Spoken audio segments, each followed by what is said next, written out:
Starting and finishing in Tanunda Health Partners Stage 2 of the Santos Tour Down Under. The gun firing before they get underway and heading towards Mangles Hill for the first time. 3 occasions going over Mangles Hill, a climb that has featured regularly throughout the 25 editions of the Santos Tour Down Under.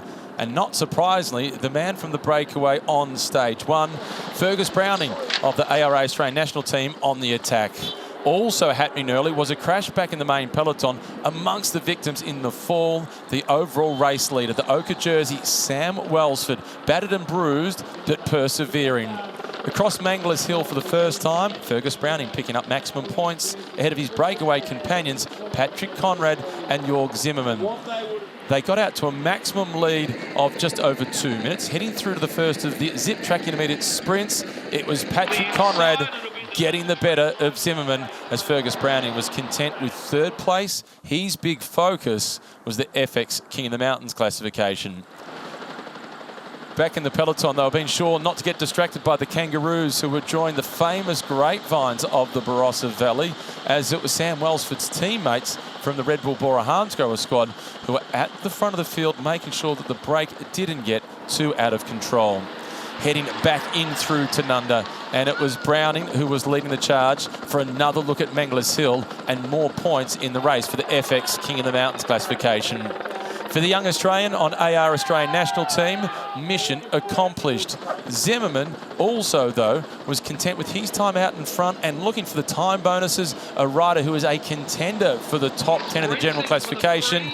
In the second of the zip track intermediate sprints, it was Zimmermann who got the maximum points and, importantly, got the maximum time gain. So 5-second time gain on the stage for Jorg Zimmermann. Bell lap, the breakaway had been caught and they're on to Mangles Hill for the final time. And the non-sprinters were trying to put distance between themselves and Sam Welsford. Juan Pablo Lopez from the Lido Trek team, he was one of the first to go on the attack.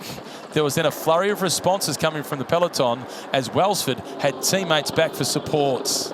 Chris Harper, one of the locals in the purple colours of Jaco Olula, he too was trying to get into the thick of the action as Javier Romo picked up the maximum points for the FX King of the Mountains jersey the final time over the top of the hill. From there, it was 20 Ks to go to the finish. Could Welsford get himself back into contention? The answer to that question was yes. The next question was, could he go back-to-back with double victories? With a kilometre remaining, it was his teammate Danny Van Poppel who was on the front doing the lead-out. It was then Welsford who opened up the afterburners. There was a tight squeeze behind him, but another convincing win for Sam Welsford.